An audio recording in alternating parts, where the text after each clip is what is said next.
Invito a los señores diputados a ocupar sus bancas. Por secretaría se tomará asistencia. Diputada Costa. Presente. Diputado Allende. Presente. Diputada Angerosa.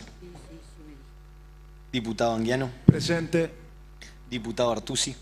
Presente. Diputado Báez. Presente. Diputado Valer. Diputado Bisogni. Presente. Diputado Arrichón. Diputada González. Diputado Guzmán. Presente. Diputado Neteman. Presente. Diputado Koch. Presente. Diputado Lamadrid. Presente. Diputada Lambert. Presente. Diputado Lara. Presente. Diputada Lena. Presente. Diputado Monge. Presente. Diputado Navarro. Presente. Diputado Zuna.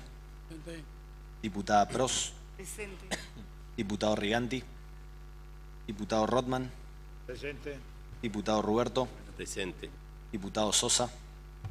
Diputada Tasistro.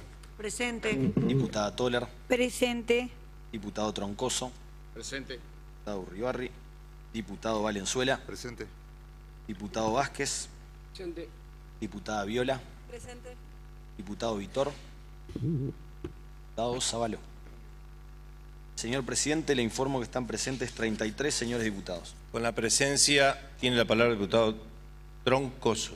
Sí, señor presidente, para justificar la inasistencia del diputado Valer por problemas de hacer trámite fuera de la provincia. Se tomará debida nota. Decía, con la presencia de 33 señores diputados, queda abierta la tercera sesión ordinaria del 139 periodo legislativo. Invito a la señora diputada Emilce Pros y a izar la bandera nacional y al señor diputado Raúl Antonio Riganti a izar la bandera de Entre Ríos.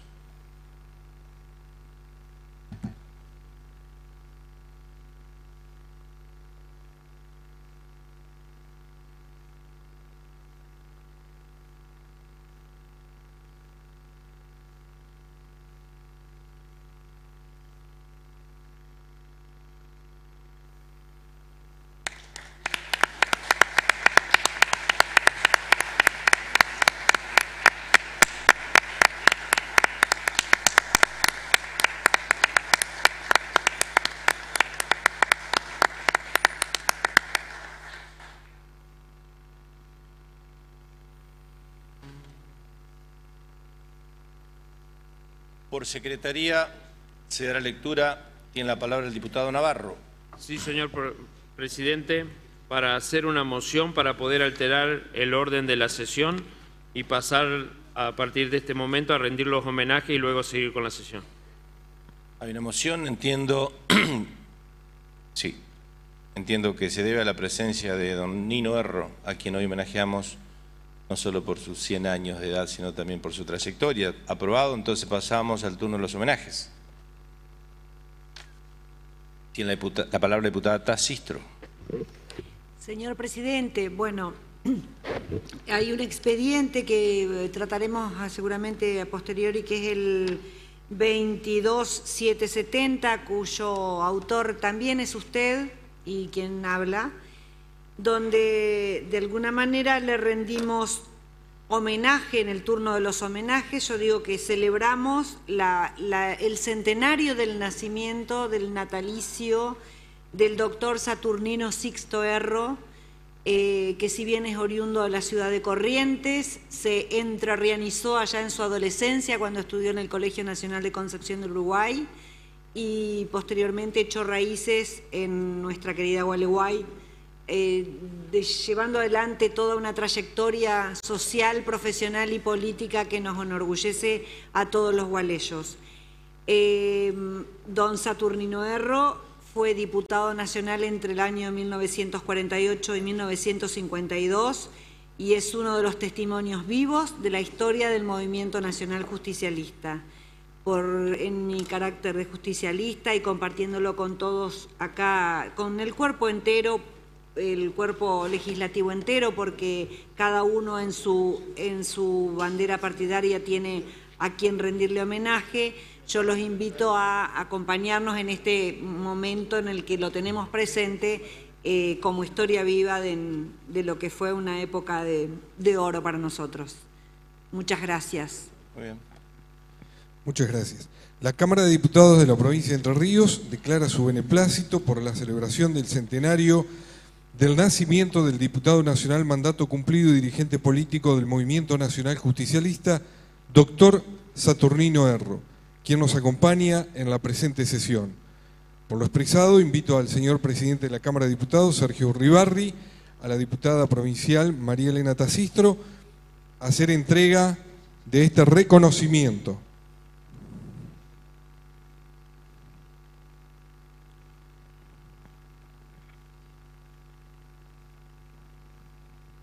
Bueno, muy brevemente, don Nino, le voy a decir, Saturnino está en su partida de nacimiento, pero todo el mundo lo conoce por Nino. Días atrás tuvimos la enorme dicha de compartir junto con Mariela y cientos de amigos y compañeros y correligionarios, porque había de todos los palos, en la ciudad de Gualeguay, el cumpleaños, los primeros 100 años de don Nino. Decirle que cuando decidimos con Mariela hacer este homenaje, hace algunas semanas atrás, lo hacíamos muy convencidos de que era merecidísimo este homenaje. Hoy, como se lo dije hace un ratito al oído, estamos con sentimientos encontrados, porque no pensábamos aquel día que decidimos hacerle este homenaje, que justo hoy, ese día que usted fundó, ese partido que usted fundó, el Partido Peronista, junto a un puñado de dirigentes del país, iba a ser intervenido. O sea, hay un sentimiento de alegría por un lado y de bronca por otro. Lo digo como secretario general del partido a nivel nacional. Y le pido la licencia a los diputados de nuestro partido que pueda hablar de esta manera, diciendo lo que siento. Y lo más lamentable que no solo no encontramos los argumentos válidos para tal intervención, sino que el interventor tiene como último antecedente haber quemado las urnas de Catamarca porque no le iba bien en la elección. Triple castigo para los peronistas. Pero bueno, decirle, don Nino, que repetirle lo que le dije ese día en el almuerzo, que fue almuerzo, merienda, porque estuvimos varias horas, que para mí es un orgullo, no como presidente de la Cámara, sino como peronista de estar este día ocupando una banca y la presidencia en este homenaje que le hacemos a usted. Mariela dijo algunas cosas, pero quiero que los demás diputados y diputadas sepan otras más. Usted no solo fue diputado nacional, Juan Domingo Perón lo comisionó a usted para que redacte nuestra hermosa 20 verdades y la Carta Peronista. Luego sufrió como sufren muchos dirigentes políticos, no es privativo del peronismo, como han sufrido dirigentes políticos a lo largo de esta historia, cíclicamente cárceles. Contarles que don Nino compartió cárcel y charlas, nada más nada menos que con John William Cook, esas charlas políticas que usted el otro día me contaba, o las charlas con don Héctor J. Cámpora también en esa cárcel, o lo que también nos contó el otro día cuando le cantaba Hugo del Carril en la cárcel de Las Heras. La verdad, dijo Miriam, historia viviente, pero vaya, qué historia viviente, no es cualquier historia viviente la suya. O las veces que usted atendía con Evita en la sede del Consejo Deliberante, a esas colas interminables de familias humildes que iban a ver la Evita para que les tendiera una mano, una solución. O las charlas de adoctrinamiento, que las tuvo y muchas con nuestro líder, Juan Domingo Perón.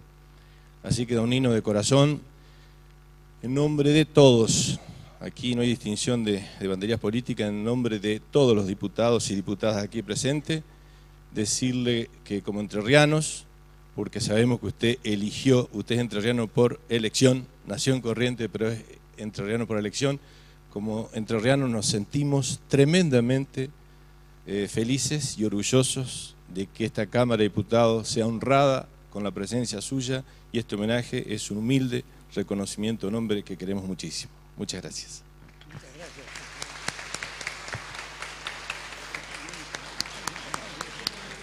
Y ahora sí le entrego... Para leer esto.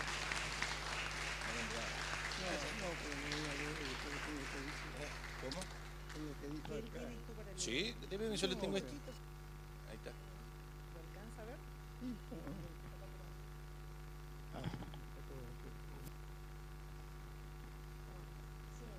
Señor presidente e integrante de la Honorable Cámara de Diputados de la provincia de Entre Ríos, estoy muy agradecido y emocionado por el agasajo que se me formula al cumplir 100 años de edad. Correntino de nacimiento, efectivamente, y entrerriano de adopción, he corrido un largo camino desde la infancia a pleno campo y monte del departamento de Monte Casero, a 30 kilómetros de la ciudad de Cursucuatiá, donde mi familia adquirió por compra una vivienda. Y cuando tenía 7 años de edad, inicié mi estudio en la escuela Manuel Belgrano. Posteriormente, ingresé al Colegio Nacional de Concepción del Uruguay, donde estuve con discípulos que fueron compañeros toda la vida. Siempre recordaré la insignia erigida en el frente del colegio, que decía "in hoc signo vince", es decir, con este signo vencerás, esculpida por el general Justo Nacional de Urquiza. En realidad, Urquiza para mí, con esa inscripción, constituyó un gran patriota argentino, porque era un extraordinario guerrero de la espada y sin embargo erigió el libro como protagónico para la Argentina. Me casé con una entrerriana, Elsa Beatriz Morán, a la que conocí en Gualeguay, donde fui convocado como subteniente de reserva al Regimiento 3 de Caballería. Cumplimos 75 años de casados y hemos logrado tener 6 hijos, 17 nietos y 25 bisnietos en esta querida provincia de Entre Ríos. Los años que he vivido son muchos, como también lo fueron las dificultades de la vida que me han tocado afrontar. El haber ejercido el cargo de diputado nacional y la experiencia de mi vida me han convencido de que la labor parlamentaria constituye un valor fundamental para la constitución del futuro del país. Vayan entonces las mayores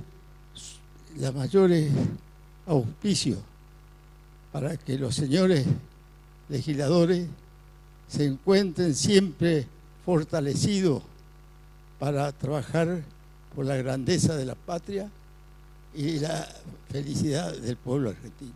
Muchas gracias. Muy lindo, muchas gracias.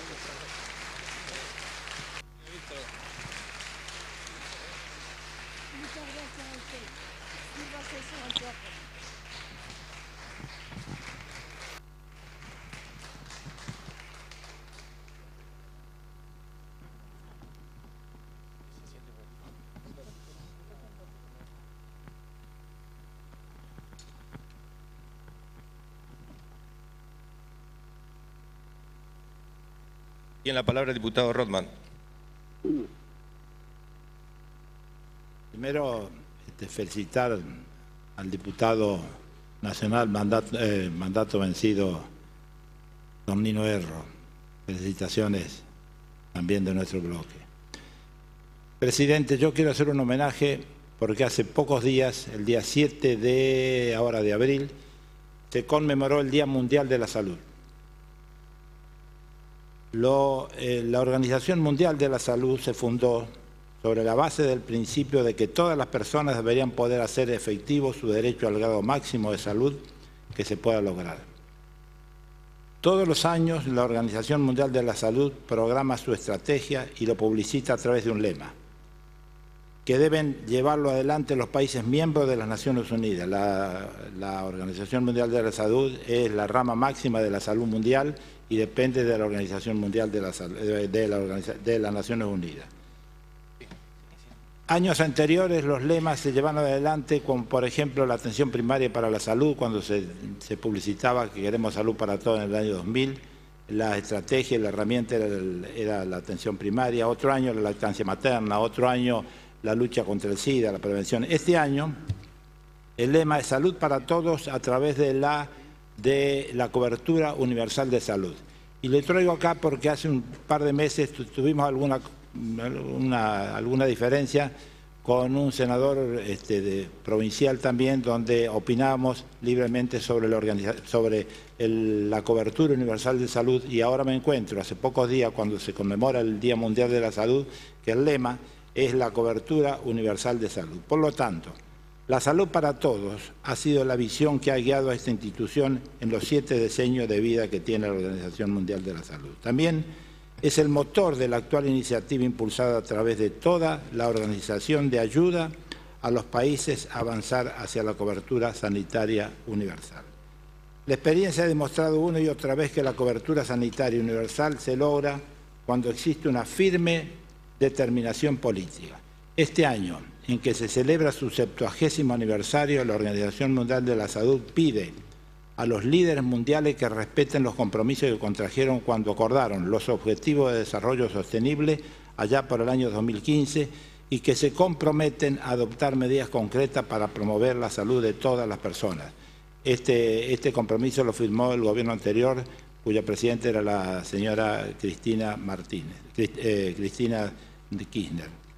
Ello significa garantizar que todas las personas en cualquier lugar puedan tener acceso a servicios de salud esenciales y de calidad sin tener que pasar apuros económicos. Además, nadie debería elegir entre una buena salud y otras necesidades vitales, como tampoco tendría que elegir entre comprar un medicamento o comprar un pedazo de pan para la familia.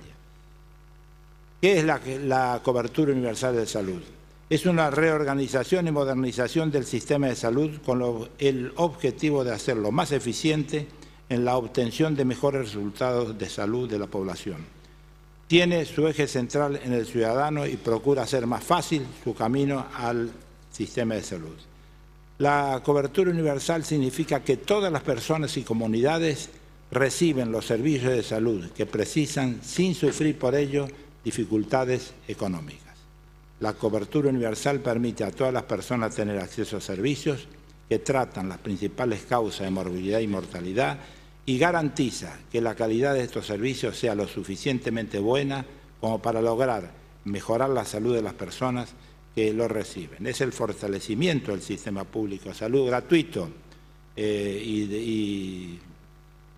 vuelvo a repetir, gratuito, porque hay gente que piensa que cuando se empezó a implementar este sistema decían que se iba a privatizar la salud pública.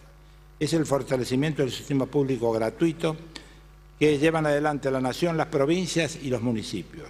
Identifica también la población, le asigna un médico de cabecera y un equipo a cargo de su salud, facilita el acceso a la información de salud a través de una historia clínica, que es una historia clínica universal, donde podemos abrir la historia clínica en La Quiaca, que va a tener la misma historia clínica de acá, como si un paciente de Paraná.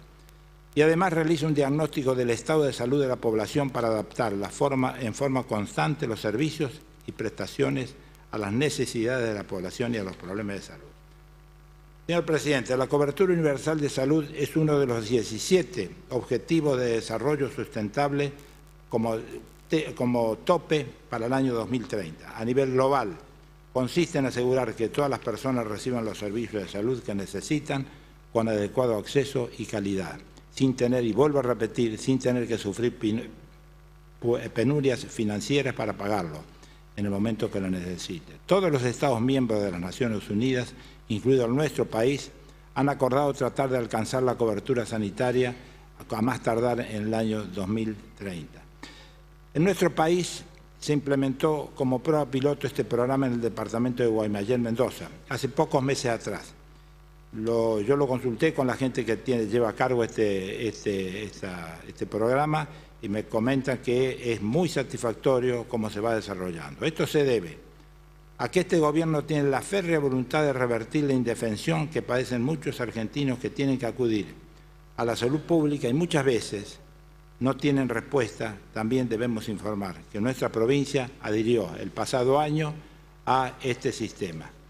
Todo esto indica que para mejorar la salud de la población se necesita voluntad política, como ya dije, de sus gobernantes, porque la salud no es solamente cosas de médicos y enfermos, porque para lograr un buen estado de salud de la población necesitamos que todas las políticas que hacen a la convivencia diaria funcionen. Así, no podemos pretender tener buena salud si no dotamos a la población de una vivienda digna. No podemos pedirle que tenga buena salud un chico que vive en una casa muy precaria donde en invierno se cuela el viento, el frío y la lluvia y en verano no tenga agua potable. Y no podemos pedir tampoco que tenga buena salud si no lo podemos dotar de agua potable y no podemos dotarle de cloaca, donde vemos muchas veces los chicos en algunos barrios muy precarios en pata caminar con agua en las cunetas donde la materia fecal está flotando. Tampoco podemos pedirle o aspirar a tener buena salud si no tenemos salarios dignos. Acordémonos que un policía gana 20.000 pesos por mes.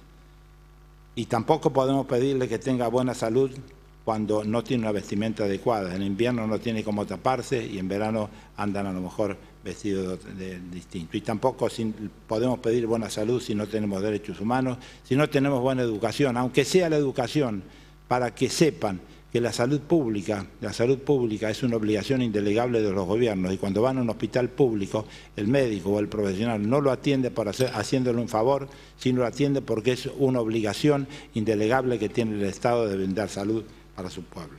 Queremos informar que a esta honorable Cámara que tenemos prevista una audiencia que va a ser posiblemente en mayo con el Ministro de Salud de la Nación, doctor Rubinstein, donde le solicitaremos, entre otras prioridades, que son muchas las que padecemos, la posibilidad que esta estrategia puede ser instalada en nuestra provincia como una herramienta para mejorar el funcionamiento de la salud que tanta falencia arrastra y que hasta la fecha no han sido resueltas.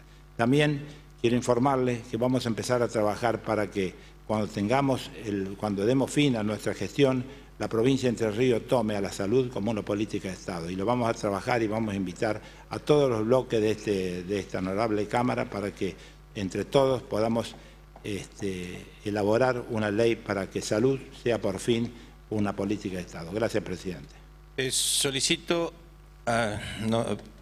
Voy a proponer primero un brevísimo cuarto intermedio para que el principal homenajeado... se va a referir... Sí. Tiene la palabra el diputado Artusi. Para adherir al que creemos merecido y necesario homenaje a don Nino Erro con motivo de cumplir sus 100 años, para quien, como en mi caso, hemos compartido las aulas del histórico Colegio del Uruguay, fundado por Urquiza, con ese lema Inox Igno Vinces, que escucharlo de un exalumno de esa casa de 100 años, a todos los que pasamos por ahí nos llena de emoción. Y una persona comprometida, más allá de nuestras diferencias políticas, que, como ha sido dicho por usted, presidente, pagó caro, incluso con cárcel, el mantenerse fiel a sus convicciones, creemos que hace que este homenaje sea particularmente necesario y merecido. Muchísimas gracias. Ahora sí, propongo un brevísimo cuarto intermedio para que nuestro principal homenajeado pueda retirarse y lo despedimos con un fuerte aplauso.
Continúa la sesión. Sí. Por secretaría se hará lectura. Tiene la palabra el diputado Navarro. Presidente, para hacer una moción de que se omita la lectura, si no hay objeción de ¿Hay los una señores y moción? señora diputada, y se dé por aprobada. Hay mociones que estén por aprobado. De acuerdo a lo establecido por el artículo 116 del reglamento, se encuentra en consideración de la Cámara la versión taquigráfica correspondiente a la primera sesión ordinaria realizada.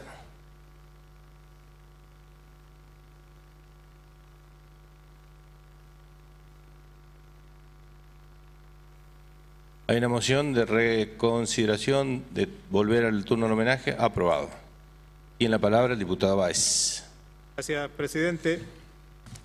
Trataré de ser breve, pero me parece que en este recinto no podemos dejar pasar una reflexión sobre lo que está ocurriendo en América Latina, concretamente en Brasil y en otras naciones de este continente. El pasado 26 de noviembre en Honduras hubo elecciones. Fueron escandalosas, desencadenaron infinidad de denuncias sobre fraude, 34 personas muertas en la represión. Sin embargo, el Tribunal Supremo Electoral ratificó su resultado a pesar de que incluso los veedores internacionales sostenían las fuertes sospechas de fraude. El llamado lawfare o guerra jurídica logró en estos últimos días meter preso a quien fuera el mejor presidente en toda la historia del Brasil. Y muy posiblemente en los próximos días se proceda a su proscripción para las próximas elecciones que se van a desarrollar en el mes de octubre, cuando es justamente por lejos el candidato favorito del pueblo de aquella nación. Un nuevo plan Cóndor, presidente, es lo que estamos viviendo en América del Sur. Este plan ya no necesita de dictaduras militares que instauren o que ayuden, que posibiliten instaurar el modelo por el cual las corporaciones cooptan el aparato del Estado para llevar adelante sus planes. Este nuevo plan Cóndor, como bien lo explica Estela Caloni, solamente necesita de esa alianza mediática y judicial para callar y eliminar todo tipo de oposición, gremial, sindical, política, social. A Lula no lo van a quebrar ni desanimar porque es perseguido y es un luchador desde hace muchos años y ya conoce lo que es estar privado de la libertad. Lo que resulta muy triste es que el tribunal que lo condenó lo hizo bajo la amenaza militar que a través de los medios hegemónicos daban a conocer importantes jefes militares, entre ellos nada menos que el jefe del ejército de aquella nación. Concretamente y expresamente, literalmente casi, decían: si Lula no va preso, estamos obligados a dar un golpe militar. Esas amenazas se disimulaban. Los medios hegemónicos ponían el volumen de su información sobre la prisión de Lula, que de alguna manera cierra el círculo del golpe mediático, jurídico, empresarial y parlamentario que destituyó tiempo atrás a Dilma Rousseff. Pero lo de Lula no es lo único, presidente. Ha habido otros hechos similares y todos tienen un vertebrador común: golpes de derecha contra gobiernos populares, y de allí sostenemos que los cuestionamientos a los líderes populares son políticos, con el objetivo de instalar gobiernos liberales y antipopulares. Ocurrió en el 2002 en Venezuela, cuando Chávez había puesto la renta petrolera en beneficio de las mayorías. Ocurrió en 2008, cuando Evo debió afrontar el paro cívico instrumentado por los poderosos de aquel país, coordinados por el representante de George Bush, que querían recuperar el control de los recursos estratégicos. Ocurrió en 2010 en Ecuador, cuando Correa cerró la base militar estadounidense. Al frente de ese golpe estaba la Agencia de Estados Unidos para el Desarrollo Internacional, la misma que en complicidad con los empresarios bolivianos llevaba adelante el golpe contra Evo. Casualidad que las estadísticas indicaban que el presidente Correa había construido de la sociedad ecuatoriana una de las sociedades más igualitarias en la América contemporánea. Ocurrió nuevamente en el 2012, cuando bajo los cargos de mal desempeño de sus funciones, los sectores que por décadas habían defendido el status quo de una sociedad injusta derrocan a Fernando Lugo en Paraguay. Nada vamos a agregar respecto de cuáles son las políticas que sucedieron al gobierno de Cristina, pero sí hoy debemos decir que hoy, justo hoy, así como en Brasil, le quitan la libertad y proscriben al principal opositor político, en la Argentina hoy intervinieron al principal partido político de la oposición.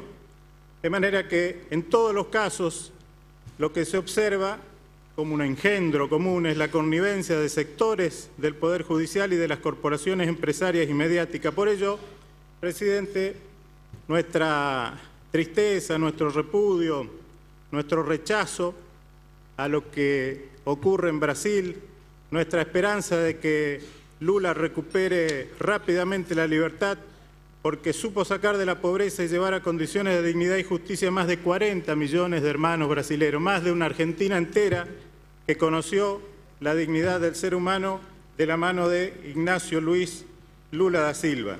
Por eso también nuestro repudio a la intervención del Partido Justicialista y el pedido de inmediata reposición de sus autoridades legítimamente constituidas. Y por último, un llamamiento a todas las fuerzas políticas democráticas, como también a los sectores sociales, trabajadores e intelectuales del campo nacional, para construir un gran frente que defienda a toda la patria grande de este nuevo Plan Cóndor. Gracias, presidente. Tiene la palabra el diputado Artusi. Gracias, presidente. Más allá del homenaje al que nos adheríamos recién, queremos recordar que hoy se conmemora el Día de la Ciencia y la Tecnología y del Investigador Científico-Tecnológico.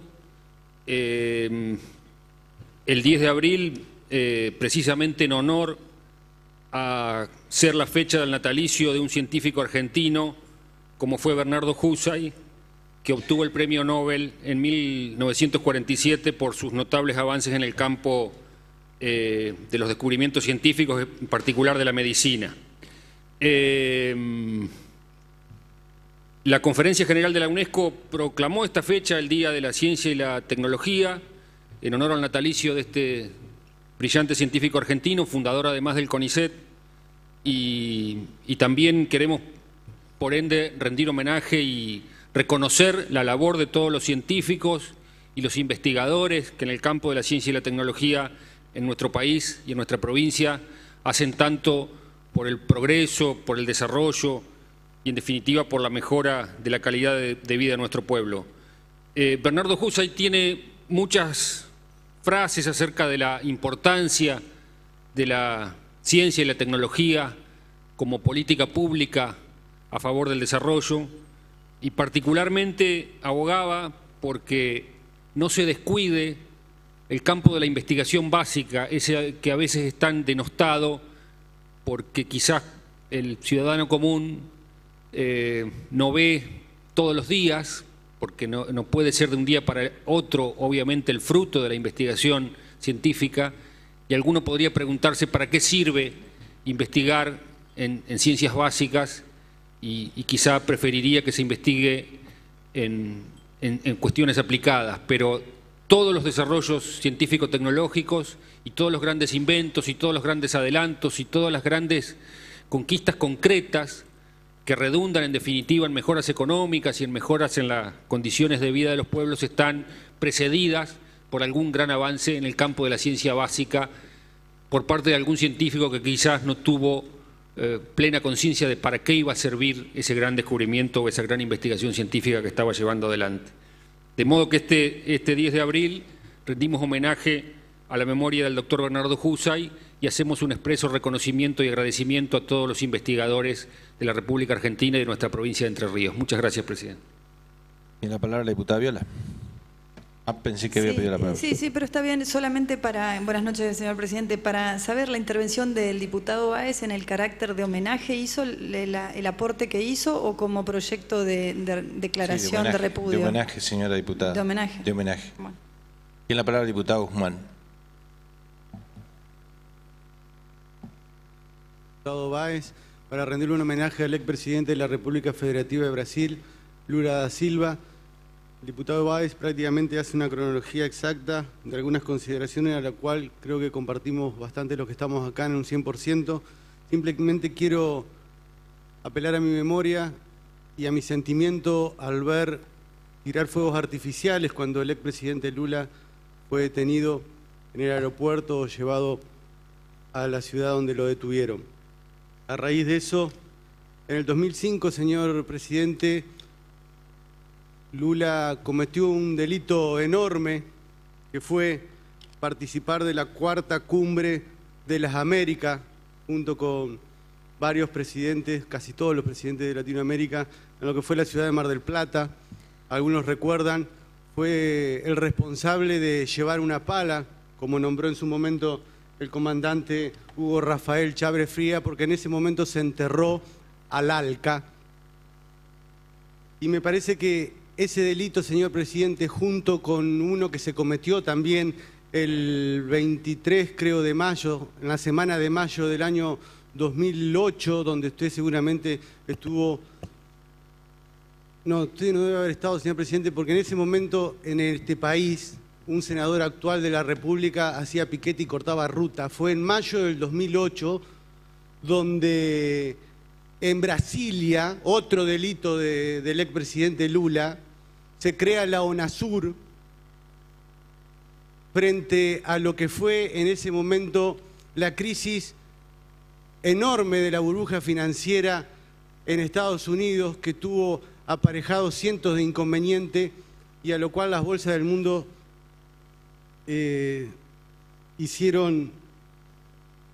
tuvieron muchas bajas en millones y billones de plata, de dólares. Ese mismo 2008, Lula comete otro delito que fue en la cumbre fue en la ONU, señor presidente, creo que fue en la asamblea número 63, donde inicia Lula da Silva la asamblea. Fue una asamblea que solo hablaron 3 presidentes. Lula lo siguió Bush y terminó Sarkozy, donde Lula declara la tiranía del mercado internacional y donde declara al sistema financiero de los Estados Unidos responsable de cientos de millones de personas que sufren en el mundo miseria y hambre. Esa misma cumbre fue donde nuestra expresidenta Cristina Fernández de Kirchner anuncia, o mejor dicho, le pone un nombre hasta la que ese momento nadie se animaba a hablar, que fue el efecto jazz. Y habla del mayor salvataje, habla de la intervención estatal más grandilocuente y de mayor envergadura que se tiene recuerdo, que fue la que tuvo que hacer el Tesoro de los Estados Unidos a los bancos. Muchos que nos hablaban a nosotros de tener un Estado intervencionista. Bueno, fue en ese 2008 donde Cristina, en esa asamblea, Lula, insisto con esto, Lula abre hablando de la tiranía de los mercados y comete lo que para mí es el tercer delito. Pero como si fuese poco, señor presidente, en junio, y me acuerdo bien la fecha porque fue un 16 de junio del 2009, ese 16 de junio que nosotros tanto lamentamos, porque como también dijo un operador de vuelo que a Lula había que tirarlo por la ventana del avión, en este país se tiró gente de aviones y ese 16 de junio en la Argentina, en el 55, se bombardeó una plaza de civiles desde aviones. Se ve que hay algunos que tienen algunos temitas con los vuelos y con los aviones, señor presidente, y que son totalmente antidemocráticos. Ese 16 de junio del 2009, Lula comete lo que creo yo que es uno de los delitos que no le van a perdonar nunca en la ciudad de...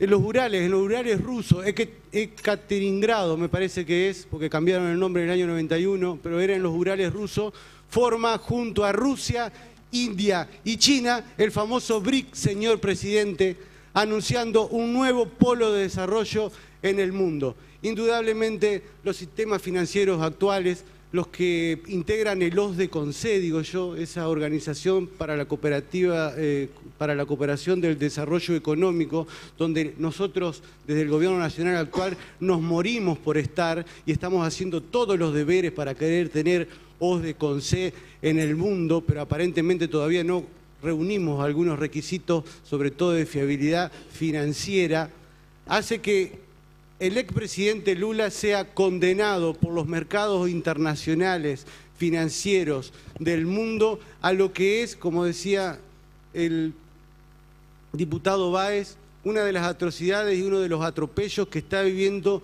nuestra América Latina. ¿En función de qué? De querer vivir con lo nuestro, de querer desarrollarnos con lo nuestro, de no ser una colonia, señor presidente, y que nuestros pueblos tengan autodeterminación política. Muchísimas gracias.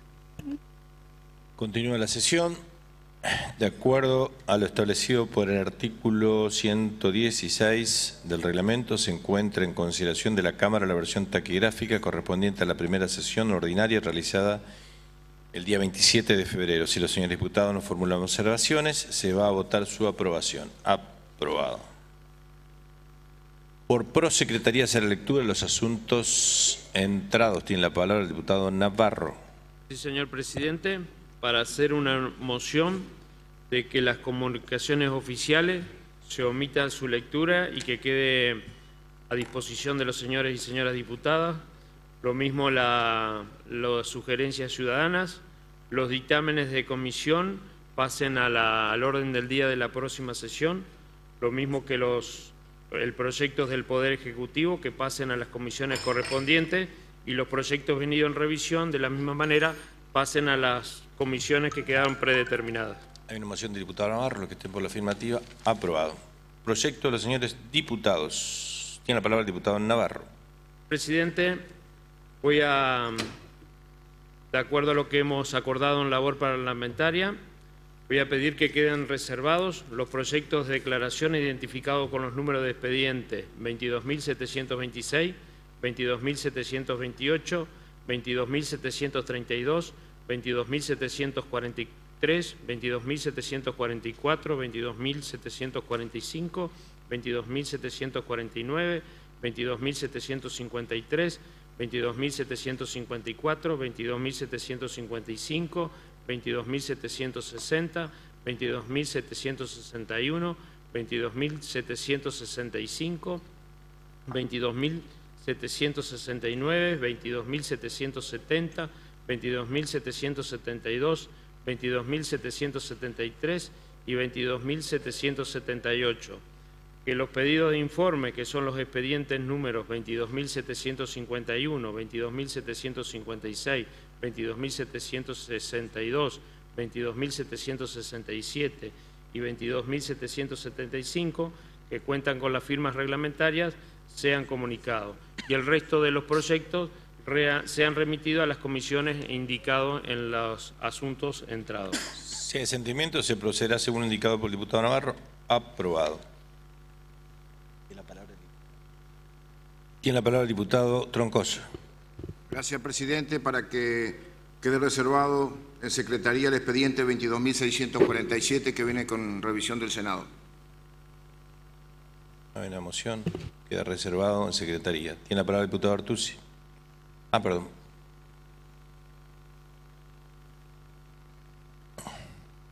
Sí, tiene la palabra el diputado. Señor presidente, para decir que de los proyectos que ingresan fuera de listas, pedir el ingreso del proyecto 22.800 y que quede reservado en Secretaría. El expediente 22.646, pedir su ingreso y su reserva en Secretaría. Creo que a lo que se refería el diputado Troncoso, que es el 22.647, corresponde pedir el ingreso y su reserva en Secretaría. Tiene la palabra el diputado Artusi. Sí, señor presidente. Para solicitar se me considere firmante del expediente 22.800 que el diputado propinante ha solicitado su ingreso fuera de lista y también solicitar que fuera de lista ingrese una nota que hemos presentado en el día de la fecha que obra en el expediente 443 por el que informamos a la presidencia la conformación de un bloque legislativo denominado UCR en Cambiemos, que estará presidido por la diputada Lena y cuyo vicepresidente será el diputado Sosa. Gracias, presidente. Hay una moción de los diputados Navarro, Artusi y Troncoso. Afirmativo, se ingresan los expedientes y la nota recién mencionada por el diputado Artusi. Se reservan, perdón, los expedientes y la nota. Mociones de preferencias y sobre tablas. Se encuentra reservado el proyecto de ley venido en revisión bajo número de expediente 22.646, por el cual se declara de utilidad pública y sujeto a expropiación una fracción de terreno ubicada en Distrito Primero, municipio de San José, con destino a la ampliación de la escuela número 83, Justo José Urquiza. Tiene la palabra el diputado Navarro. Sí, señor presidente, para pedir su tratamiento sobre tabla. Hay una moción, se requieren 2/3. Aprobado. Se encuentra reservado el proyecto de ley venido en revisión bajo número de expediente 22.647, por el cual se declaran de utilidad pública y sujetos a expropiación dos fracciones de terreno ubicadas en el municipio de Aranguren, departamento Nogoyá, para la ampliación de la planta urbana y el emplazamiento de una planta de residuos sólidos. Tiene la palabra el diputado Troncoso. Sobre tabla, señor presidente. Hay una moción de tratamiento sobre tabla, se requieren 2/3. El voto del presidente, aprobado. Se encuentran reservados los proyectos de declaración identificados bajo número de expediente 22.726, 22.728, 22.732, 22.743, 22.744, 22.745, 22.749, 22.753, 22.754, 22.755, 22.760, 22.761, 22.765, 22.769, 22.770, 22.772, 22.773, 22.778 y 22.800. Tiene la palabra el diputado Navarro. Señor presidente, para solicitar, de acuerdo a lo que hemos acordado en la reunión de labor parlamentaria, se vote en conjunto su tratamiento sobre tabla y oportunamente se lo ponga en consideración de la misma manera. Hay una moción, se requieren 2/3. Aprobado. Corresponde considerar los proyectos para los que se aprobó el tratamiento sobre tablas. Corresponde considerar el proyecto de ley venido en revisión bajo número de expediente 22.646, por el cual se declara de utilidad pública y sujeto a expropiación una fracción de terreno ubicada en Distrito Primero, municipio San José, con destino a la ampliación de la escuela número 83. Se va a votar el proyecto primero en general. Los que estén por la afirmativa, aprobado. Ahora en particular, artículo primero, se requieren 2/3. Aprobado. Artículo segundo, aprobado. Artículo tercero, aprobado. Artículo cuarto, aprobado. Artículo quinto, aprobado. El sexto es de forma que queda sancionado y serán las comunicaciones correspondientes. Corresponde considerar el proyecto de ley venido en revisión bajo número de expediente 22.647, por el cual se declaran de utilidad pública y sujetos a expropiación dos fracciones de terreno ubicadas en el municipio de Aranguren, departamento Nogoyá, para la ampliación de la planta urbana y el emplazamiento de una planta de residuos sólidos. Se va a votar el proyecto primero en general. Los que estén por la afirmativa, aprobado. Ahora en particular, el artículo primero se requieren 2/3. Aprobado. Artículo segundo, aprobado. Tercero, aprobado. Cuarto, aprobado. Quinto, aprobado. El sexto es de forma, queda sancionado y se harán las comunicaciones correspondientes. Corresponde considerar los proyectos de declaración para los cuales se aprobó su tratamiento sobre tablas y en bloque. En consideración, los que estén por la afirmativa, vamos a ver. Aprobado, quedan sancionados y se harán las comunicaciones correspondientes. Corresponde considerar los proyectos para los que se aprobó tratamiento preferencial para la presente sesión. Se aprobó oportunamente en la sesión pasada el tratamiento preferencial con o sin dictamen de comisión para el proyecto de ley bajo número de expediente 22.291 referido a la Fiscalía de Estado. Tiene la palabra el diputado Navarro. Sí, señor presidente, para hacer una moción del traslado de esta preferencia para la próxima sesión con o sin dictamen de comisión. Hay una moción, requiere simple mayoría, aprobado, se traslada a la próxima sesión. Corresponde considerar las órdenes del día. Corresponde considerar el dictamen de la Comisión de Asuntos Constitucionales, Juicio Político, Peticiones, Poderes y Reglamento en el proyecto de ley bajo número de expediente 22.471, por el cual se incorpora el inciso A bis al artículo 51 de la ley número 8.369 de Procedimientos Constitucionales. Tiene la palabra el diputado Lara. Gracias, presidente.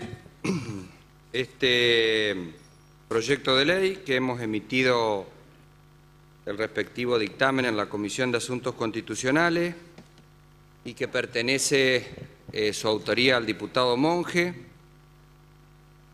Creo que tiene que ser analizado en función de las reformas o la reforma constitucional que ocurrió en la provincia de Entre Ríos en el año 2008.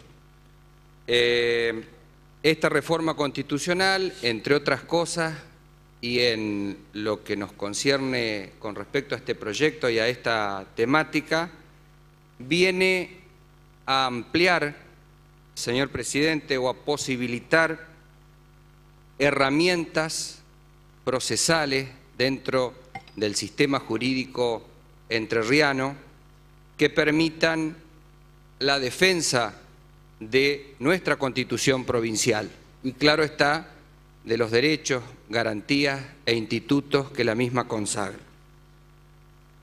De modo tal que estamos hablando, señor presidente, de lo que se conoce como control de constitucionalidad. El control de constitucionalidad no es otro, señor presidente, que la verificación de la correspondencia entre los actos del poder, de quienes detentan el poder, y los principios que están contenidos en la Constitución de un Estado. Dicho de otro modo, es el conjunto de herramientas jurídicas que permiten la defensa de los principios que están en la Constitución. Y ese control de constitucionalidad en cualquier Estado tiene que ver o tiene su fundamento en la supremacía que tiene la Constitución, que lo hemos hablado acá, presidente, muchísimas veces al analizar la mayoría de las leyes que nos toca debatir acá o los proyectos de ley, que es la pirámide jurídica que debe existir. Mire, señor presidente, los entrerrianos, y yo lo escuchaba atentamente a quien homenajeamos, y usted en particular hizo uso de la palabra a don Erro, y que habló de su historia y que habló no siendo entrerriano nativo, pero sí habiéndose hecho entrerriano y dando cuenta de su historia y de su trayectoria. Los entrerrianos tenemos una gran historia en materia de esto, de defensa de los derechos de la Constitución y de las herramientas que permiten esa defensa de los derechos. Para los que estudiamos Derecho, que aquí hay más de un legislador, se nos enseñó en la facultad o se nos enseñaba en las disciplinas de Derecho Constitucional que la acción de amparo, que es una herramienta que hoy nos suena muy a menudo porque no nos llama la atención, pero que la acción de amparo, que en la legislación argentina no existió durante muchos años, remontémonos a 1853 cuando se sanciona la Constitución Nacional, nos enseñaban en la facultad que la acción de amparo, señor presidente, fue una creación de la jurisprudencia, fue una creación doctrinaria de los jueces, es decir, de la Corte Suprema de Justicia de la Nación, allá por los años 1957, 1958, en dos casos célebres que nos enseñaron que son las doctrinas Siri y Cot, que fueron dos casos en que la Corte Suprema de Justicia elaboró la procedibilidad de un amparo para decretar una norma inconstitucional que violentaba a la Constitución argentina. Y en realidad esto no es del todo cierto. ¿Y sabe por qué? Porque los entrerrianos, ya en la Constitución de 1933, habíamos regulado la acción de amparo que tomaron los jueces de la Corte Suprema de Justicia en 1957 y 58 que hacía referencia, se basaron en el constituyente de 1933 que ya preveía la acción de amparo. Fíjese usted que fue una constitución de avanzada, regulamos hasta establecimos el voto femenino, que después lo materializó Evita, por supuesto, a mitad de siglo, entre otras cuestiones como la estabilidad del empleado público, normas que tenían que ver con el asociativismo, que eran realmente cuestiones de avanzada por aquella época. de modo tal que, decía, los entrerrianos tenemos historia en la defensa de los derechos de la Constitución y en las herramientas que permitan esa defensa de los derechos que están plasmadas en la Constitución. Y eso fue lo que el constituyente de 2008, cuando sancionó la reforma de la Constitución en su gobierno, planteó, como decía, nuevas herramientas para defender la Constitución. Y planteó, entre otras cuestiones, la posibilidad de que los jueces provinciales puedan declarar de oficio la inconstitucionalidad. Planteó, por aquel entonces, algo muy moderno que se hablaba mucho, que era declarar la inconstitucionalidad de una norma a través de 3 fallos del Superior Tribunal de Justicia y que pueda ser declarada a partir de estos 3 fallos sobre un mismo tema, o la acción de inconstitucionalidad en el solo interés de la legalidad, que es lo que venimos a reglamentar con esta ley, o la inconstitucionalidad por omisión. Mire, todas estas herramientas que el constituyente dispuso vienen a indicarnos que tenemos que reformar nuestra actual ley de procedimientos constitucionales que tenemos los entrerrianos, que es la ley 8.369. Y eso es lo que viene a hacer este proyecto del diputado Monge, y que lo mejoramos en la comisión y que incluso con el conocimiento, por supuesto, del autor del proyecto, yo le hice algunas modificaciones finales que se las he alcanzado por secretaría al secretario de la Cámara para que posteriormente las lea. Todas estas modificaciones que hizo el constituyente, presidente, responden, entre otras cosas, a un criterio y una mirada que tuvo el convencional en el 2008, que fue generar herramientas que permitan la participación de la ciudadanía en las decisiones del Estado. Usted recuerda que hace un tiempo aprobamos acá la ley de participación popular, iniciativa popular, consulta popular, que regulaba todos estos institutos de democracia semidirecta. Bueno, en este mismo, con esta misma idea, con esta misma filosofía, el constituyente, prestigioso hombres del derecho como el doctor Raúl Barrandegui, que por otra parte es a quien le debemos esta acción que hoy estamos regulando, esta acción directa de inconstitucionalidad en el mero interés de la legalidad, que ya la voy a explicar, que está establecida en el artículo 61 de la Constitución y que se le llamó cláusula o artículo Barrandegui, y que incluso, y en esto permítame recordarlo a un hombre del derecho y un hombre de la política, que también fue convencional constituyente y que destacó esta cláusula diciendo que era una joya literaria y jurídica, como es o fue el recientemente fallecido Hermo Pesuto, que leí los antecedentes de la Constitución y la verdad que fundó este artículo y destacó la participación del convencional Barrandegui en el diseño de este artículo. Decía entonces que nuestra ley de procedimientos constitucionales tiene un control de constitucionalidad en Entre Ríos que puede denominarse un control mixto, y esto es el control de constitucionalidad que ejerce el Poder Judicial. La doctrina lo clasifica en concentrado o difuso. En la Argentina existe lo que se llama el control difuso, es decir, cualquier juez de cualquier lugar del país puede declarar inconstitucional una norma. En cambio, el control concentrado es el que indica que solamente un determinado órgano del Poder Judicial es el que tiene la atribución, la facultad o la competencia, jurídicamente hablando, para decidir acerca de la validez o no de la inconstitucionalidad de una norma. Nosotros tenemos un sistema mixto.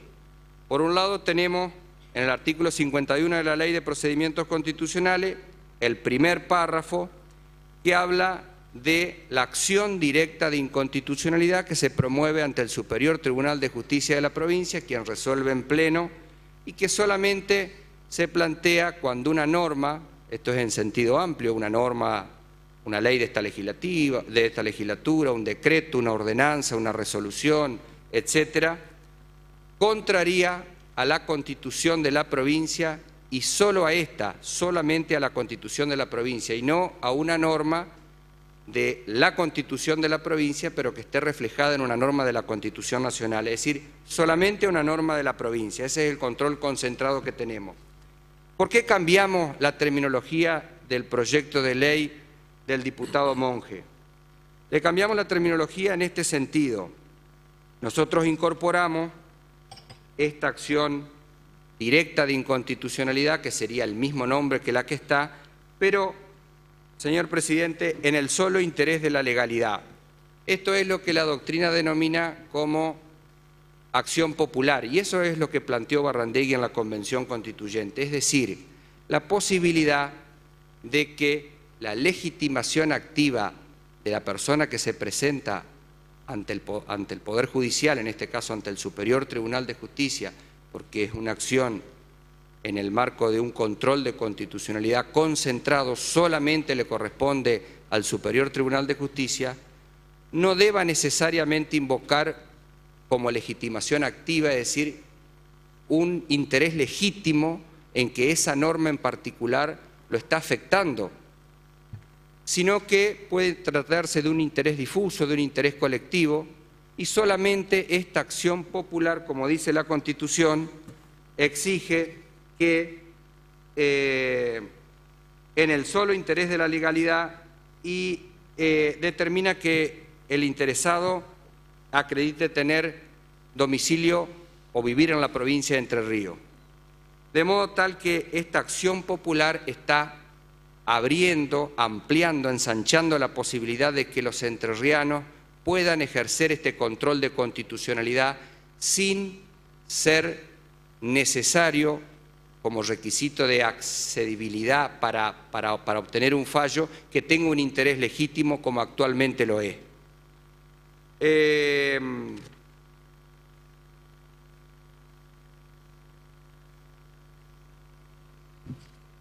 La otra incorporación que hacemos a través de este proyecto de ley, señor presidente, es el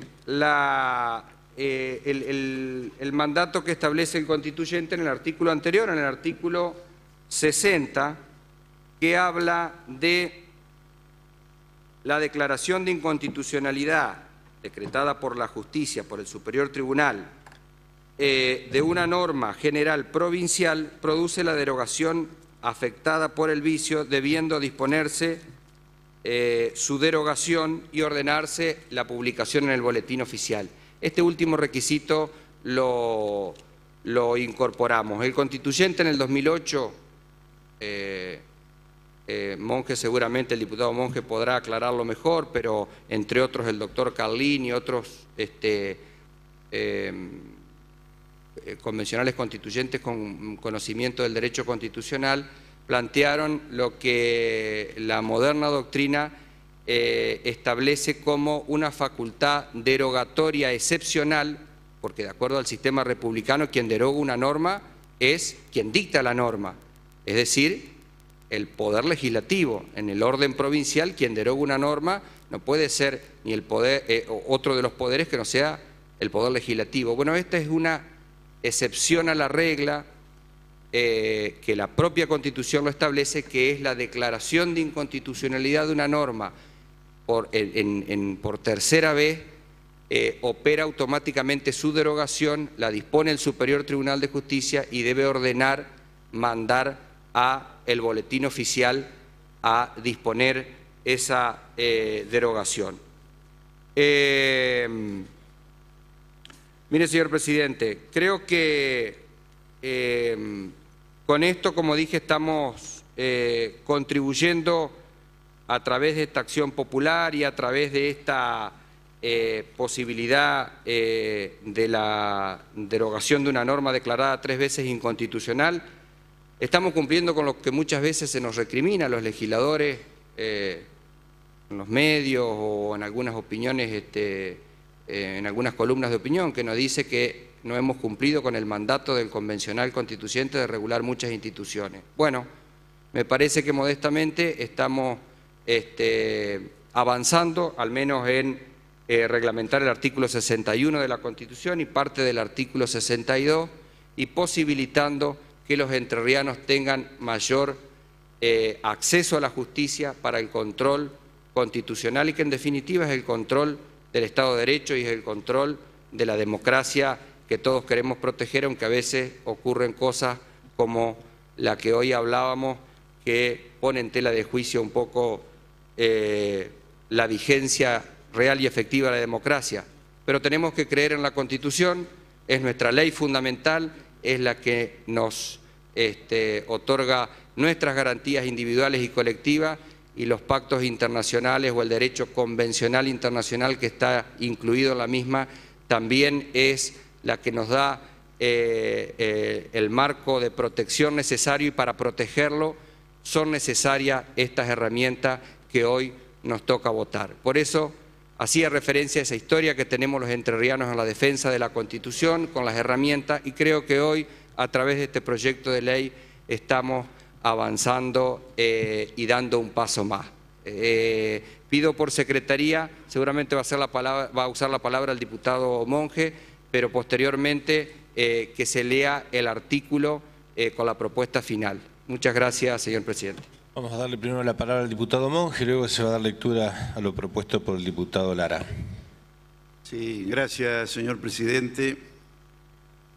Sin lugar a dudas, los homenajes se han extendido después de la estación procesal que enmarca el reglamento para verse reflejados en las palabras del diputado Lara, que ha hecho implícita y más que implícitamente un homenaje a la progresista, sabia, prudente y equilibrada Constitución que se sancionara, se discutiera durante los años 1932 y 1933 bajo el gobierno del doctor Luis Lorenzo Echeverre.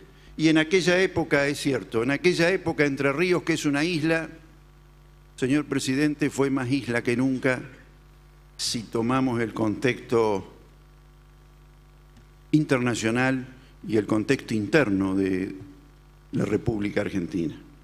Cuando las democracias en el mundo tambaleaban y se caían y avanzaban los totalitarismos, cuando en la República morían la República para nacer un Estado conservador y fascista en sus últimos años de esta larga década del 30, Entre Ríos fue una isla figuradamente, además de serlo desde el punto de vista de la geografía, porque en ese clima nacional e internacional supimos abstraernos y hacer esa constitución como la que homenajeó de algún modo el diputado Lara, y que estableció el amparo, la acción de amparo, una acción expedita y rápida cuando se violentaran derechos de raigambre constitucional, o bien cuando un funcionario o una corporación pública no cumplía con lo que mandaba alguna norma. Los ciudadanos tenían y tienen esa acción a mano muy rápida y muy expeditiva para reparar algún daño o para prevenir daños a los derechos, a las personas, a los intereses. El voto femenino también, la educación laica, que después hubo un lapso en que no rigió a posteriori, pero el Consejo General de Educación, el famoso artículo 7, que hoy es el 9, que establece la separación de Iglesia y de Estado, y que para las confesiones no mayoritarias es casi música celestial si hablamos de este terreno espiritual. En fin, el régimen municipal, con la parte no cumplida en los hechos del gobierno colegiado que se postulaba para los municipios de segunda categoría, y las juntas de fomento que se desvirtuó, pero se planteó en teoría el gobierno colegiado, no de una sola persona. En fin, muchas cláusulas. Y después vino la reforma también importante, el nuevo texto magno entrerriano del 2008, que consagra, como bien lo expresó el presidente de la comisión, herramientas de vigilancia para el control de constitucionalidad. El amparo colectivo fue una nueva incorporación, la inconstitucionalidad de oficio que existía tibiamente en el viejo artículo 33 ahora quedó reafirmada en el artículo 60, la inconstitucionalidad por omisión que no está reglamentada pero que es una herramienta importante porque esto de alguna manera van marcando o pueden llegar a marcar por un lado abusos, extralimitaciones, pero también el no hacer de los poderes del Estado y por último la acción popular que nos toca tratar en la especie, que es un instituto moderno del control de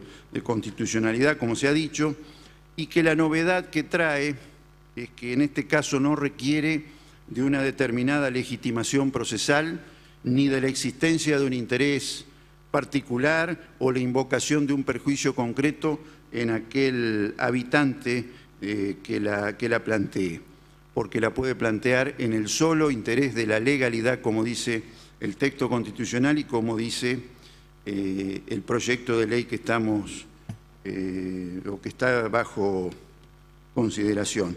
Y sin lugar a dudas nos vamos en este terreno de la tradición románica que exigía estas cosas, un interés legítimo, un daño o un perjuicio en cabeza del demandante.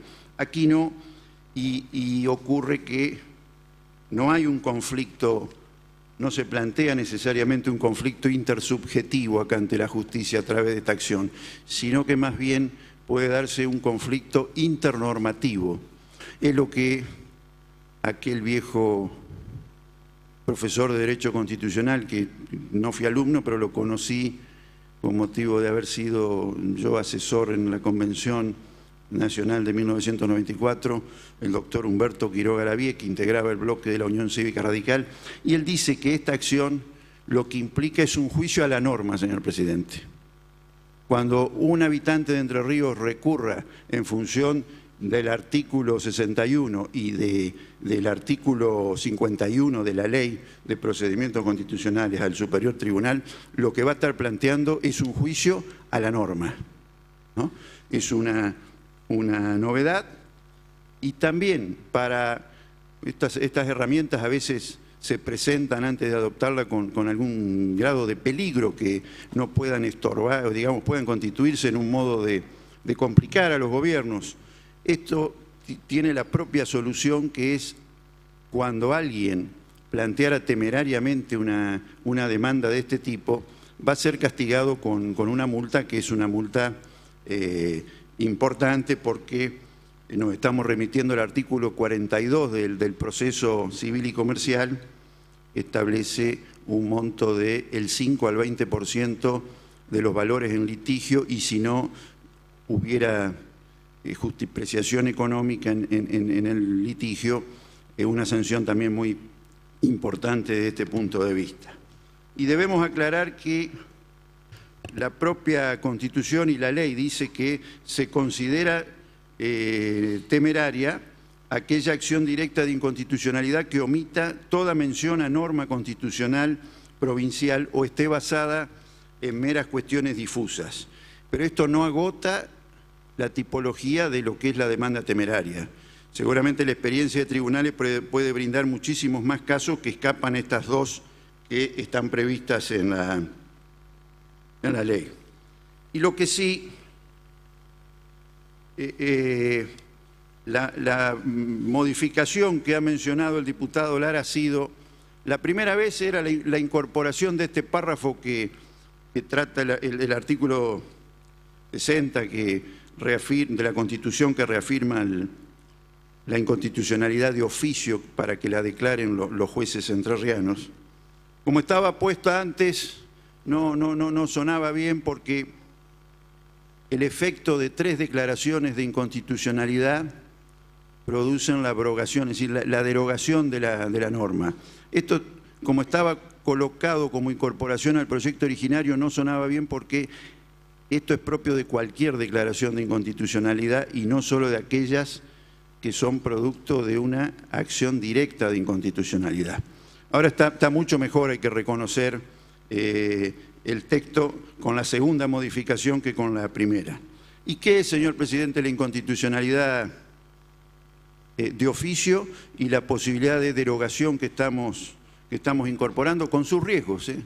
Con sus riesgos en el plano que ya me voy a referir brevemente, en el plano teórico al menos. La inconstitucionalidad de oficio es aquella posibilidad de que los tribunales segreguen una norma de un caso concreto, no la apliquen por considerarla que atenta contra algún principio o derecho de la Constitución sin que la parte se lo pida, sin que ninguna de las dos partes que puedan, o una sola que puedan entender en el litigio, el tribunal por sí mismo lo haga. Esto, ya que se fue, yo no me voy a quedar también corto en ir para atrás, como voy a imitarlo al diputado Lara, ¿no? que citó algunos casos. En Argentina, el primer caso fue la Corte Suprema de Justicia de la Nación, en los años 1870 hasta 1941 se adoptó este criterio por la Corte, después lo abandonó. Y los casos fueron Casares contra Sívori y Eschafino en 1872, donde la Corte actuó como tribunal de apelación porque no había cámaras de apelación, estaban los jueces federales inferiores y la Corte Suprema de Justicia. Y el caso más conocido es en 1888, caso Municipalidad de la Ciudad de Buenos Aires contra Isabel del Hortondo, se conoce como el caso del Hortondo, que se derivó a raíz de una expropiación para ampliar en 30 metros, se expropiaban 30 metros de frente en la Avenida de Mayo para ampliar y construir esta avenida que conectara la sede de los dos poderes de la República, ¿no? De la Casa Rosada con el Palacio del Congreso, y allí la Corte, esta señora del Hortondo se defendió diciendo que la ley estaba mal aplicada y lo que dijo la Corte, esta ley es inconstitucional. Aquí la aplicó claramente de oficio a la nulidad de la norma. Y por último, recobra fuerza a partir del año 92 en el caso Mil de Pereira, donde también la aplican de oficio y declaran la ley de convertibilidad, perdón, en el año 2001, la ley de convertibilidad como inconstitucional porque vedaba los ajustes a, esta era una señora, una jueza correntina que se quejaba por sus saberes que no podían ser actualizados y reclamó, y la Corte dijo de oficio es inconstitucional lo que plantea la ley de convertibilidad de no permitir la actualización. Y llegamos acá en Entre Ríos a consagrarla expresamente. Y se armó un debate bastante importante en la Convención Constituyente, basta ir a leer las actas, y creo que salió bastante mejor del despacho original que había en este tema, y a partir de hoy únicamente puede ser declarado inconstitucional una norma a través de una demanda, en un expediente judicial.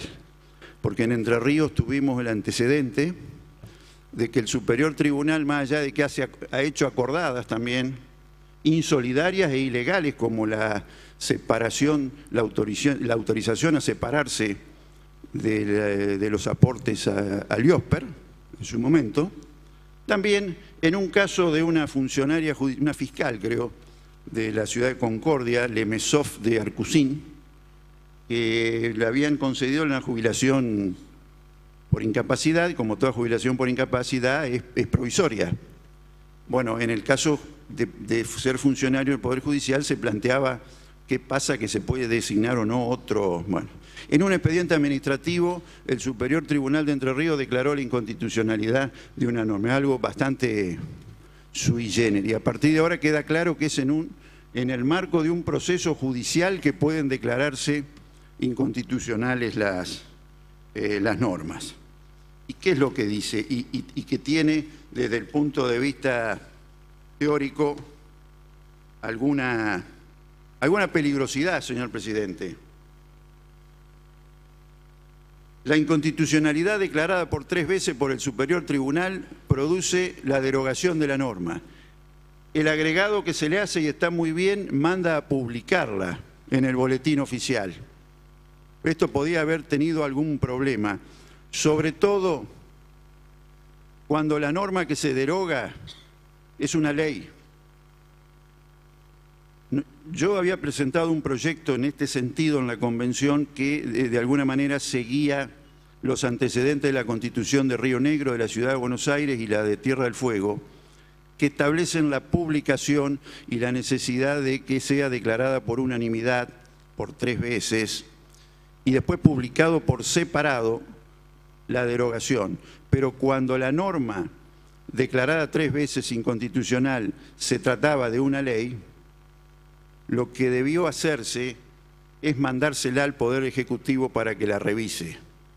Y si en el lapso de un tiempo, que 6 meses lo establecen otras constituciones, no revisa, bueno, a partir de ahí y de la publicación pierde validez. Porque si no, al no tener lo que se llama referato legislativo, no hay un referato legislativo y acá tampoco lo va a haber. Esto puede estar afectando el artículo 1 y 5 de la Constitución Nacional, que habla del régimen republicano con la separación de poderes. Digamos, si recordamos que el gran Alberdi decía, señor presidente, derogar es legislar. Entonces, acá el Superior Tribunal de Justicia va a estar derogando, puede hacerlo, alguna de las leyes que sancione esta legislatura sin que nosotros, este cuerpo, pueda intervenir nuevamente. Así que no prosperó lo que habíamos planteado de la publicación en la Convención Constituyente, pero sí vemos con sumo agrado que en la ley va a estar la obligatoriedad de la publicación oficial, porque esto después podía traer un montón de litigios de algunos abogados o ciudadanos que plantearan alguna cuestión en base a una norma que tuviera 3 veces declarada de inconstitucionalidad y no fuera publicado. ¿Cómo podrían aplicarle después qué valor jurídico tiene si no es conocido ese fallo, ¿no? Ese por un lado hay un resguardo y por el otro es una herramienta que hay que manejarla con prudencia. Yo lo decía en la Convención Constituyente, hay inconstitucionalidades evolutivas, es decir, hay normas que cuando nacen no son inconstitucionales, no producen ningún agravio al texto magno. Con el tiempo sí, después pueden cambiar y a los ejemplos podemos remitirnos. El Código Civil planteó la idea del nominalismo en materia de deudas dinerarias. 100 pesos eran siempre 100 pesos. Y después vino la indexación, que es todo lo contrario, y se dijo que la indexación era constitucional. Y después vino la ley de convertibilidad que prohibió la indexación. Entonces, ve cómo vamos variando. Una norma puede en un tiempo ser compatible con la legalidad y en otros no, la legalidad constitucional. O bien las inconstitucionalidades que se pueden dar para un caso concreto. Y con esto voy terminando. Hubo un famoso caso de un accidente de trabajo de un taxista en la ciudad de Buenos Aires, el caso Milone.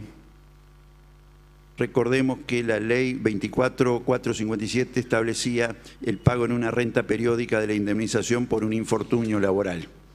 Y la Cámara, después fue confirmado por la Corte, la Cámara de Apelaciones y la Corte dijeron, es inconstitucional para el caso concreto de este hombre, páguenle, mandó al RT pagar la indemnización toda junta, no en forma de renta periódica. Pero lo dijo en ese caso. En otro podía ser la solución del pago en renta, una solución que no violentara ningún texto constitucional. Entonces, esto es una herramienta que esperemos sea manejada con suma prudencia. La derogación que pueden hacer los miembros del Superior Tribunal con la derogación a través de este párrafo constitucional que hoy estamos reglamentando. Así que con esto, señor presidente, y saludando las modificaciones que se le han introducido, bueno, damos por terminada esta exposición. Bien, la palabra la diputada Viola. Solo por una cuestión de técnica legislativa, ¿queda incorporado como 51 bis el artículo que están modificando o cómo queda en la ley? Tiene la palabra el diputado Lara. Gracias, señor presidente. Si me permite, hago una sola aclaración. No está incorporado como 51 bis, sino que es una reforma al propio artículo de la Ley de Procedimientos Constitucionales, al artículo 51. Es el mismo artículo 51 con la incorporación de algunos párrafos que siguen un orden secuencial lógico, es decir, el primer párrafo del artículo 51 habla de la acción directa de inconstitucionalidad conforme está. El segundo párrafo es la incorporación, que es el proyecto del doctor Monge, que es la acción directa de inconstitucionalidad, hasta ahí el mismo nombre, en el mero interés de la legalidad, y explica los alcances. Después continúa el artículo como está, hasta el último apartado que le agregamos, que es la derogación de oficio a través del Superior Tribunal y la publicación en el Boletín Oficial por 3 veces consecutivas. Igual sí. Se va a dar lectura por secretaría tal cual lo había propuesto el diputado Lara. Artículo primero. Sustitúyase el inciso A del artículo 51 de la Ley 8.369 de Procedimientos Constitucionales por el siguiente. Inciso A. La demanda de inconstitucionalidad se interpondrá ante el Superior Tribunal de Justicia, quien ejerce jurisdicción originaria y exclusiva. En el escrito inicial se mencionará la ley, decreto, reglamento, ordenanza o resolución de carácter general, señalando con toda precisión cuál es la cláusula de la Constitución provincial que estima violada y en qué consiste tan violación. Cuando la demanda fuera en el mero interés de la legalidad en los términos del artículo 61 de la Constitución Provincial, el Superior Tribunal de Justicia ejercerá jurisdicción originaria y exclusiva. La demanda deberá invocar únicamente cuál es la norma general que se considera contraria a la Constitución Provincial y quien promoviera esta acción deberá acreditar su condición de habitante domiciliado en la provincia. A quien dedujere esta demanda de inconstitucionalidad provincial en forma temeraria se le aplicará la sanción prevista en el artículo número 42 del Código de Procedimiento Civil y Comercial, que se graduará fundamentalmente de acuerdo a la gravedad del caso. Se considerará temeraria aquella acción directa de inconstitucionalidad que omita toda mención de norma constitucional provincial o esté basada en meras cuestiones difusas. Si la inconstitucionalidad se interpusiera como excepción o defensa, ejercerá jurisdicción el Superior Tribunal de Justicia, en grado de apelación, como tribunal de última instancia, si se desafiara la validez de una norma por conculcar la Constitución de la provincia y la resolución de la instancia inferior se circunscribiera a expedirse en relación a tal cuestión y consecuencias que emerjan de la misma. No se entenderá que la constitucionalidad o inconstitucionalidad de las leyes, decretos, ordenanzas, resoluciones o reglamentos se refiere a materia estatuida por la Constitución provincial si no fuese exclusiva de la misma, sino que se tratare de atribuir conculcación al sistema representativo y republicano de gobierno o a los principios, derechos y garantías reconocidos por la Constitución Nacional, que la Constitución Provincial se limita a tener por reproducidos implícita o explícitamente en cumplimiento de lo dispuesto por los artículos 5 y 123 y consiguientes de la Carta Magna. La declaración de inconstitucionalidad por 3 veces y por sentencia firme del Superior Tribunal de Justicia de una norma general provincial produce su derogación en la parte afectada por el vicio, debiendo disponerse con la última declaración su publicación en el Boletín Oficial de la provincia. El artículo 2 es de forma. Por tratarse de un solo artículo de fondo, se va a tratar en general y en particular a la vez. Los que estén por la afirmativa, háganlo saber. Aprobado. Queda aprobado y pasa en revisión a la Cámara de Senadores. Corresponde considerar el dictamen de la Comisión de Tierra, Obras Públicas, Recursos Naturales y Ambiente en el proyecto de ley venido en revisión bajo número de expediente 22.089, por el cual la provincia adhiere a la Ley Nacional número 27.262, que prohíbe el uso y tratamiento sanitario de cualquier plaguicida fumigante en granos, cereales y oleaginosos durante el transporte en camiones o vagones. Se va a votar... Perdón. Tiene la palabra la diputada Elena. Gracias, señor presidente.